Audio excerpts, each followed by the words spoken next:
Hello, everyone, and welcome to This Explainer. Okay, today we are diving into a story that honestly reads like a high stakes Hollywood political thriller. We're tracking the life of an Indian stateswoman who, to this very day, remains the first and literally only female Prime Minister of India. We're going to see how she completely transformed a nation, faced a massive, dramatic downfall, and then, shockingly, clawed her way right back to the top. Get ready, because this is a wildly fascinating journey. As we go through this today, I want you to just keep this one big question in the back of your mind. How exactly did one woman shape the entire destiny of the world's largest democracy? Her political journey is, well, it's incredibly multifaceted. It's dramatic and it's deeply polarizing. But to really grasp the choices she made, we first have to look at exactly where she came from. Section 1. Early Life and Education. As the daughter of independent India's first Prime Minister Jawaharlal Nehru and freedom fighter Kamala Nehru, politics and the fight for India's future were quite literally written right into her blood. Born on November 19, 1917, in Allahabad, her early education started right at home. But moving into the 1930s, her higher education journey got pretty turbulent. She actually enrolled at Viswa Bharati University in Calcutta, but had to drop out to take care of her sick mother in Europe. After her mom passed away, she went on to the University of Oxford, but her own constant health struggles forced her to return to India before she could even finish her degree. Shortly after that, in March 1942, she married Feroz Gandhi, and together they had two sons, Rajiv and Sanjay. Moving on to Section 2, Ascent to Power. For a really long time, she was sort of just adjacent to leadership, But after her father died in 1964, her direct jump into the political arena was remarkably fast. I mean, this wasn't some slow, gradual climb. It was a rapid, step-by-step progression, boom.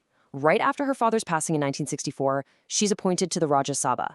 From there, she joins the cabinet as the Minister of Information and Broadcasting, but the true turning point happened suddenly.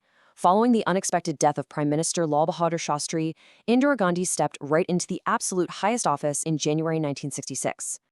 Section 3. Radical Reforms and War. Okay, so once she actually secured the top job, Gandhi didn't just sit back and maintain the status quo. No way. She initiated these sweeping, radical changes for the nation. Just look at the sheer scale of this economic overhaul. It was massive. She nationalized 14 major commercial banks. She took strict state control over coal, steel, copper refining, cotton textiles, and insurance. She even nationalized the oil companies right after the 1971 war against Pakistan because, well, India was facing a really severe oil crisis at the time. But her reforms weren't purely industrial. She championed some really significant social shifts, too. Her administration actually introduced specific clauses into the Indian Constitution demanding equal pay for equal work for both men and women. At the time, that was a hugely progressive milestone for the workforce. Now, on the international stage, her tenure was incredibly dynamic. She backed East Pakistan during the 1971 Civil War, which is the move that directly led to the formation of Bangladesh.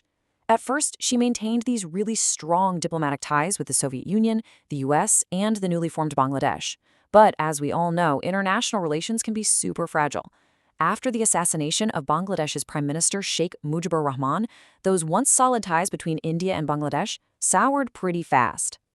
Which brings us to Section 4, the state of emergency. We've now reached the absolute critical turning point of her career. And honestly, it's a period that is still intensely scrutinized today. It was all triggered by accusations of electoral fraud following the 1971 elections. And those accusations sparked a crazy domino effect. In June 1975, the Allahabad High Court literally found Gandhi guilty. They declared her election completely null and void, unseated her from parliament, and banned her from running for office for 6 straight years. Facing this enormous internal crisis and nationwide strikes, she advised the president to just declare a state of emergency. 21 months. Just let that sink in. From June 1975 all the way to March 1977, the entire world's largest democracy was placed under emergency rule. During that staggering 21-month stretch, Gandhi was bestowed with absolute power. She ruled entirely by decree, which is obviously a massive departure from standard democratic norms. She even extended this emergency twice before she finally called for elections. And that takes us to our final section: fall, return, and assassination. When those elections finally happened in March 1977, the political fallout was devastating. 153 seats. That is literally all the Congress Party managed to secure. It was a crushing, totally convincing rejection by the voters. Both Indira Gandhi and her son Sanjay lost their seats, and they were actually arrested on charges of planning to kill opposition leaders during the emergency. I mean, to the rest of the world, it looked like her political career was definitively over. But then, and this is the twist that absolutely shocked the nation, she pulled off an unbelievable political comeback. The very next year following her arrest, she won an election to the lower house of parliament. Against all odds, by 1980, she triumphantly returned to power as prime minister. Talk about resilience.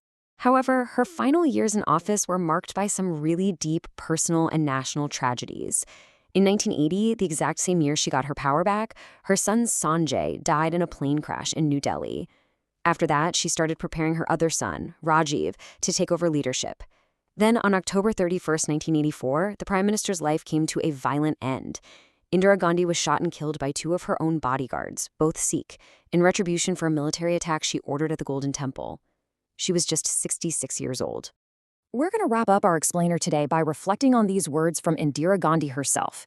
She once said, "Every new experience brings its own maturity and a greater clarity of vision." When you think about it, from a sheltered childhood to the highest office in the land, through sweeping radical reforms, total authoritarian control, a crushing defeats, and then an unprecedented return to power, her experiences were truly unlike anyone else's in history. So I want to leave you with this provocative thought. Taking all these dramatic highs and incredibly controversial lows into account, how do you think history will ultimately judge her vision and her complex legacy? Thanks so much for joining me today, and keep asking those big questions.